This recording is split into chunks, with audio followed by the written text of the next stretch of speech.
కదా సార్ మీరు మొన్న ఏం చెప్పారు సార్ మొన్న వచ్చి ఏం చెప్పారు సార్ మొన్న ఉండగా వెంకటేశ్వర మొన్న నేను నందు కూడా ఏం చెప్పారు సార్ మొన్న 5 నిమిషాలు లేరు సార్ మొన్న మీరు 5 నిమిషాలు లేరు మొత్తం వెళ్ళిపోయారు అయినా చూస్తామా మళ్ళీ కూడా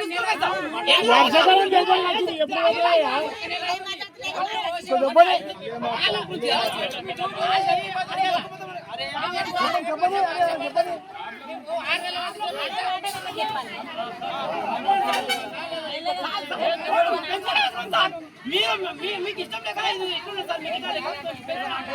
సార్ సార్ 5 నిమిషాలు లేదు సార్ మొన్న మేము చూస్తాము వచ్చినాం వెళ్ళిపోయాం వెళ్ళిపోయాం పరిశ్రమ మీద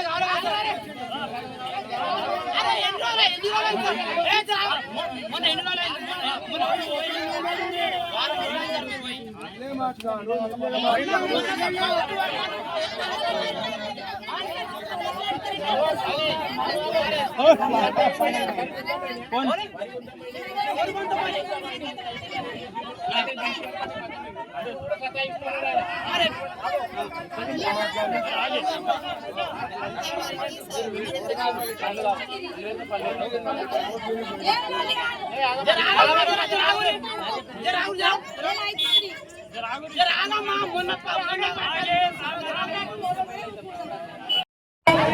చాకరైనలో ఎవరు లేరు, చాలా ముసలోళ్ళే వ్యవసాయం చేస్తున్నారు.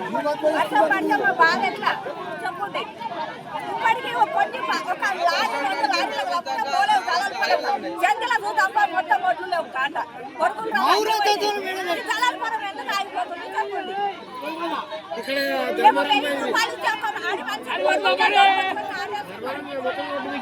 మనుషులు వస్తలేదు తెలుసా, మేము ఎంత కష్టపడుతున్నాం ఆడలో బాధలు తెలుస్తున్నాయా.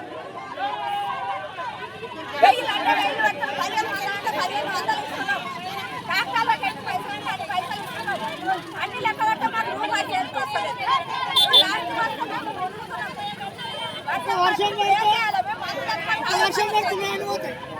వర్షం పడితే మేము ఇప్పుడు మందు డబ్బులే చేతులు పట్టుకోవాలి. ఎన్నికలు కడతారు, వచ్చే 10 రూపాయలు కూడా మాకు చేతి కాకపోతే ఎట్లా చేయాలి మీరు చెప్పండి. మాది మండేవారి జలాల్పూర్ గ్రామం నుంచి రైతుల నెల రోజులు అవుతుంది. ఈ గత నెల 22 తారీఖున కోసినటువంటి ఒడ్ల కుప్పలు ఇప్పటి వరకు కూడా 2 లారీలు మాత్రమే, 2 నుంచి 3 లారీలు మాత్రమే పోయినాయి. ఆ పోయిన లారీలు కూడా దించుకునే స్థితిలో ఈ గవర్నమెంట్ ప్రభుత్వం లేదు. తప్పకుండా ఈ యొక్క 20 రోజులలో ఏవైతే ఒడ్లు ఉన్నాయో అవి ఒడ్లను మొత్తం కంప్లీట్గా పూర్తి చేయాల్సిన పరిస్థితి ఉంది. ఎందుకంటే వర్షాకాలం ప్రారంభమయ్యే సమయం, నైరుతి ఋతుపవనాలు కూడా వస్తున్నాయి కాబట్టి ఆ వర్షాకాలం వల్ల మళ్ళీ ఇబ్బంది పడే అవకాశం ఉంటుంది. కాబట్టి రైతులు చాలా తొందరగా అధికార నిర్లక్ష్యం వల్ల ఇలా జరుగుతుంది. ఇది ప్రజాపాలన గవర్నమెంటా లేకపోతే ప్రజల్ని పీడించే గవర్నమెంటా అని ఈ రకంగా మేమందరం రైతుల తరఫున తెలియజేయడం జరుగుతుంది. కాబట్టి ఓట్లను వెంటనే లారీలను అన్లోడ్ తొందరగా చేయాలి, ఓట్లను తొందరగా దించుకోవాలి. అయితే వడ్లు సెంట్రల్ అధికారులకు అందరికీ నమస్కారం. వడ్లు సెంటర్లో తెచ్చి ఒక నెల అవుతుంది. ఒక 3-4 లారీలు వెళ్ళి అవి దింపలేరు వీటిని ఇప్పటికి కూడా. మళ్ళీ కూడా లారీలు రావడం లేదు. మేము మా జలాల్పూర్ రైతుల తరపున మేము ట్రాక్టర్లు పెట్టడానికి సిద్ధంగా ఉన్నాము, కానీ అవి దింపుకోవాలి, అది కూడా వెళ్తూ దాటిపోవద్దు అనేది మా యొక్క. ఇప్పుడు వర్షాకాలం సీజన్ స్టార్ట్ అవుతుంది. మే 25కి రోని వస్తుంది. తుకాలు పోసే టైం వచ్చేసింది. తుకాలు పోసే టైం కూడా మాకు డబ్బులు చేతికి లేవు. మళ్ళీ తుకాలకు మన సంచులకు ఇబ్బంది అవుతుంది. రైతులు ఇంకా నష్టపోతారు కానీ డెవలప్ అవుతలేరు. ఈ అధికారులు చర్య తీసుకొని వడ్లను త్వరగా కొనుగోలు చేసి సెంటర్లకు రైస్ మిల్లుకు పంపించగలని కోరుతున్నాం. వర్షాలు పడితే 20 రోజులైంది మాది కోసి. ఒక ట్రాక్టర్ పోయి 7 రోజులు అవుతుంది, ఇంతవరకు కూడా ఖాళీ కాలేదు. వెంటనే కొనాలని మేము కోరుతున్నాము. 1 రోజులైంది, మేము కుప్పలు పోసి 1 రోజులు అవుతుంది, ఇంతవరకు కూడా కాల్ చేసుకున్నాం. మళ్ళీ తుకాలు పోసే టైం వస్తుంది. 20వ తారీఖు రోని వస్తుంది, వర్షాలు పడుతున్నాయి, ఇంతవరకు ఖాళీ పరిస్థితి లేదు. ఎంఆర్ఓ రాలేడు, తహసీల్దార్ రాలేడు, విఆర్ఓ రాలేడు, ఎవ్వరు కూడా రాలేరు. వాళ్ళు అక్కడనే నిద్రపోతున్నారు, ఇక్కడ నిర్లక్ష్యం ఉంటారు. రైతులు పట్టించుకుంటే మానవుడు ఎవ్వరు లేడు. అధికారులు నిర్లక్ష్యం అవుతాం. అధికారులు నిర్లక్ష్యం వల్లే దేశానికి అన్నం పెట్టేది రైతన్న. ఆ రైతన్న రాజంటుండు కదా, ఆ రాజు ఎక్కడ రైతు రాజు ఎక్కడ పోయిండు? జై జవాన్, జై జవాన్, జై జవాన్. సార్ మరి డాక్టర్లు లేని వాళ్ళు ఏం చేయాలి?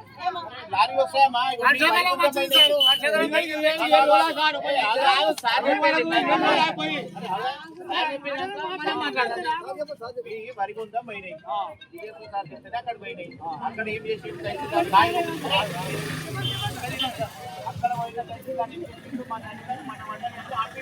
ఆయన కావాలని చెప్పి ఆయన అదే మాట్లాడడం ధర్నా అవుతుంది దానికి పంపించాను లేకపోతే వేరే దగ్గర పంపించాను అని చెప్పి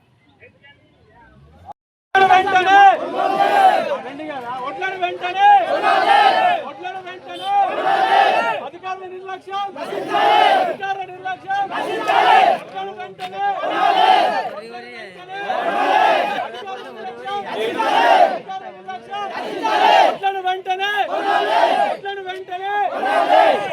వెంటనే జై జవాన్ జై కిసాన్ జై జవాన్ జై కిసాన్ జై జవాన్ జై కిసాన్ ఒట్లను వెంటనే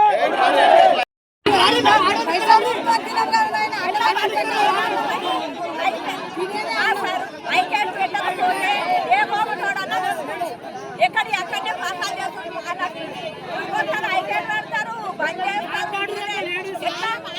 అన్ని బంద్ చేస్తే ఎట్లా మరి లేకుంటే ఇప్పుడు ఓటు కొట్టలేదు ఎవరు కొట్టలేదు ఇప్పుడు అదే కోపటాలు కొట్టుకుంటారు కదా ఐకేట్ పెట్టకపోతే ఈ మూడేళ్ళ పోరానికి ఐకేట్ పెట్టలేదు అని పోయాలంటే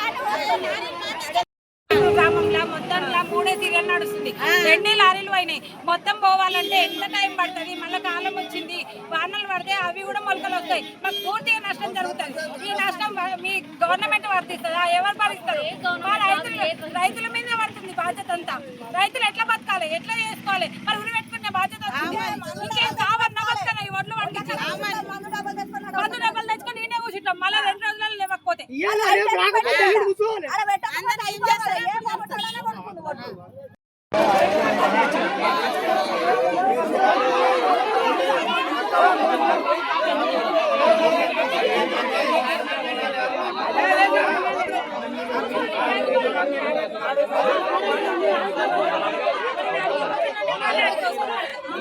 జై జవాన్ జై జవాన్ జై జవాన్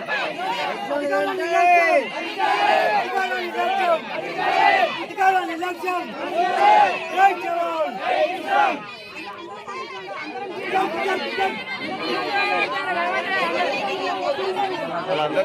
నిర్లక్ష్యం జై కిసాన్ జై కిసాన్ జై కిసాన్